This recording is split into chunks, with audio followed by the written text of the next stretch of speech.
Good morning, I'm Loren Seabold. And I'm Chloe Sumner. We are from Colquitt County High School.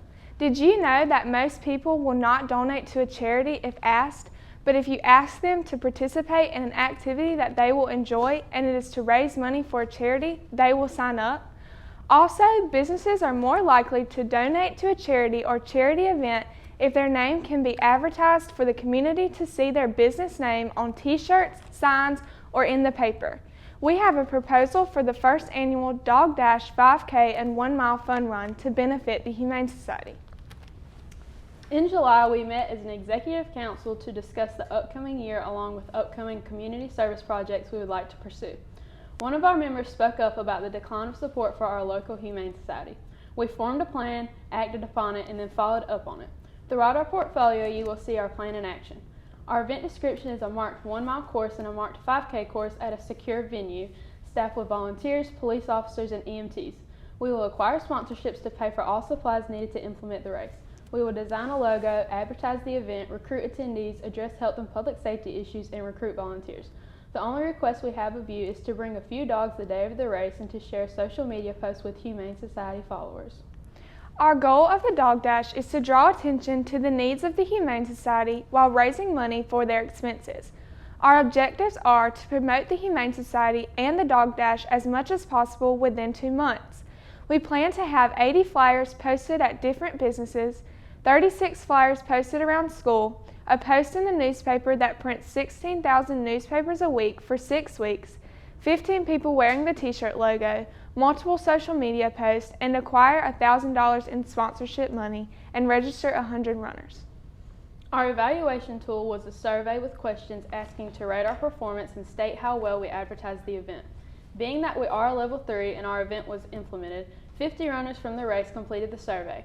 Our results showed that 90% of runners heard about the race 5 or more times before the day of the race. 88% of runners strongly agreed that the race was completed promptly and in a timely manner. 98% saw a flyer at a local business, the square, or at school. 92% saw the newspaper ad. 90% of people saw 5 or more social media posts before or during the race. 100% agreed that we had plenty of volunteers. 88% believed that the course was clearly marked. And 96% said that they would totally attend the second annual Dog Dash. We have 2 possible dates for the race that will work within our timeline. The first date is November 2nd. There is an out-of-town football game the night before, so we risk losing attendees due to early morning begin time. A positive for this date is that early November is great weather for running and that the money would be available right before Christmas time. The second date is November 9th. There is no football game at all, so it only improves the number of possible attendees. The downside is that it is the same weekend as Calico, an annual arts and crafts show where the Humane Society regularly attends. This means that the Humane Society would not be available to bring any dogs. We have multiple races held in our community. The Shea Missions Run to benefit mission work, the Santa Shuffle to promote the city of Moultrie, the Chick-fil-A Motor Run to promote Chick-fil-A's, and the Race for a Cure to benefit a local teenager with cystic fibrosis. We spoke to Ms. Janine Weatherington, the Shea Missions Run coordinator, to obtain information about hosting a run. She gave us advice such as checking for any permits needed, checking with EMS and police, and how to debate what was important and unimportant. She gave us a great idea for a registration using active.com, but warned us of unnecessary expenses. Her biggest piece of advice was to promote the theme of the race and the ability to bring your dogs. We used articles from Active Network to help with the planning process and used many forms from the University of Kentucky College of Agriculture to model forms of our own. We have 2 options for a venue and facility space. Our first option is Packer Park.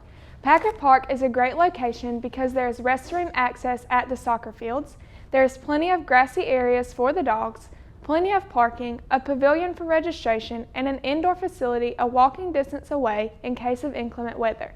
Our second option is the Expo. The Expo offers little parking, no restroom access, little area for dogs, no pavilions for registration, and no backup space for inclement weather. Chloe and I will be in charge of going to the Humane Society to propose the event and set a date, designing t-shirts, finding a place to make t-shirts, deciding on a budget, buying materials, creating ads, creating sponsor forms, sign-ups, and collecting money. Carrie, our vice president, will be in charge of posting on social media, helping obtain sponsors, and scheduling the EMT and Resource Officer. Juliana, our secretary, will be in charge of helping obtain sponsors, getting information from Ms. Weatherington, and relaying that information back to us. 10 to 15 Hog Time members, active FCCLA members, will be in charge of helping obtain sponsors, volunteering the day of the race, and hanging flyers around school. Catherine, our competitive events chairman, will be in charge of helping obtain sponsors, delivering ads to the Colquitt Shopper, and making posters. Ms. Kelshaw and Ms. Honeycutt, two of our advisors, will be in charge of writing checks, scheduling meetings, and handling the money. Ms. McLean, our advisor, will organize all runner information, create waivers, and edit all ads. We had many things implemented to ensure health and public safety. We will have a waiver to be signed by all runners and any other individual at risk stating that they will not hold FCCLA or any volunteer accountable for injuries, stolen property, or death. The cross-country coach will make sure that all limbs and holes are marked with spray paint, and the course will be looked through the morning of the race for any new hazards. An ambulance and police will be on call for injuries or safety concerns. A gator will be available for transportation of volunteers and to ensure the quick response to any injury inside the course. The Humane Society will have a representative present in case of any fights between animals. There is a lightning detector on the premises, and runners will be aware of the possibility of rescheduling due to weather. Our plan is to begin implementing the race in August and have all tasks completed by the day of the race in November. During this time, sponsor money will be acquired, runners will be registered, advertisements will be posted, logo will be designed, t-shirts will be printed, supplies will be bought, and any other resources needed for the day of the race. We will end in early December with the presenting of the check to the Moultrie-Colquitt County Humane Society. We plan to post a pre-registration to see who is interested in attending our race. Again, considering we are level 3 and our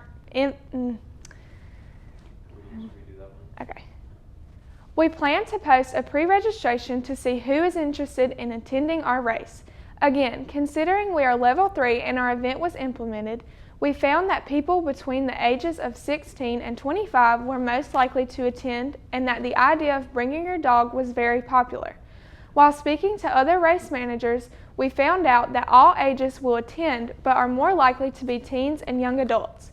Some demographics that were important to keep in mind while thinking of recruitment strategies were: families participate together, gym members are more likely to run as a team, children that were interested would invite friends, and most importantly, that races are inexpensive and fun to participate in for all races, genders, and income is not a factor. Based on our results from the pre-registration, flyers were posted around our high school to target people within the most popular age division. Flyers were also given to gyms in our town to target runners. From past experience of running races, we knew that this would attract more attendance. Because most members are within the 16 to 25 age bracket, we frequently announced at meetings to hopefully gain more runners by word of mouth. We made the idea of bringing your dog along to run with you our main focus to target animal lovers in our community. We use social media to recruit teens and young adults that use social media daily. Our sponsors included a variety of businesses from our community. They were approached by FCCLA members with a package that included a letter describing the event and what their money would be used for, a flyer, registration forms, a return envelope, and a form for donation. Another recruitment method was email. Emails were sent to large companies or personal sponsors that contained the same package handed out to businesses. Our biggest advertiser was the Colquitt Shopper. They agreed to post ads weekly up until the day of the race. Charles C. Blue, Flair Salon, Colquitt County High School, Lazarus, Forever Southern, the Trust Bank, the Slocum Company, and Moultrie YMCA agreed to help advertise by posting flyers outside their business where customers could see. We only had one exhibitor attend the race, which was League and Friends, a small business that sells dog products. The owner contacted me about wanting to set up a booth and donate 15% of all proceeds to our cause. We will have 45 FCCLA volunteers and 35 adult and community volunteers. Volunteers will be recruited through meetings, fax classes, CCHS morning news, messages sent from the Remind app, and encouraging businesses to volunteer the day of the race as we ask for sponsorships. Community volunteers were recruited through social media. All volunteers will arrive an hour early to learn and ask questions about their roles. The biggest roles were given to trustworthy FCCLA members that could attend advisor meetings to go through training. Volunteers will complete a range of tasks that include cleanup, setup, course directions, and help with the registration process. Using our survey to determine demographics, we estimated 200 attendees. We determined that number by taking the 36 people to sign up without advertisement within a week and multiplied that number by the 6 weeks before registration closed. Our actual attendance was 163 people. That 163 were made up of 45 student volunteers, 25 adult volunteers, 10 community volunteers, and 83 runners. Our suppliers included a range of local businesses and online resources. Georgia Boy made the shirts, snacks were purchased from Publix, drinks were purchased from Lowe's, yard signs were purchased from the CCHS graphic design team, runner tags were purchased from Road Race, and medals were purchased from Amazon. League and Friends set up a booth to sell bandanas, treats, and other dog-friendly goods. The Humane Society set up a booth to display dogs available for adoption and had information explaining their role in the community. Our proposed activity schedule starts at 6:30 and ends at 10:30. Volunteers arrive and begin setting up at 6:30. We check the course for hazards and decide locations for course directors at 6:45. All the volunteers have arrived and are told their role at 7. Registration begins and the Humane Society arrives, and the runners begin to arrive at 7:30. Registration closes at 8. Opening ceremony begins at 8:10. Volunteers are dropped off within the course at 8:20. The 5K begins at 8:30. The 1 mile begins at 8:35. The last few runners cross the finish line and volunteers begin checking times for awards at 9:20. The winners are declared at 9:30. The award ceremony is at 9:35. The ceremony ends and volunteers begin to clean up at 9:45. Runners enjoy refreshments and socialize at 10. Closing ceremony begins at 10:20. Closing ceremony ends and runners depart at 10:30. The event will be marketed before the event date, during the event, and after the event date. We will utilize social media to promote the race pre, during, and post. Flyers around town and school, announcements at school, and ads in the Colquitt Shopper will market the event before the scheduled date. Yard signs throughout the course and t-shirts worn by volunteers were used for marketing during the event.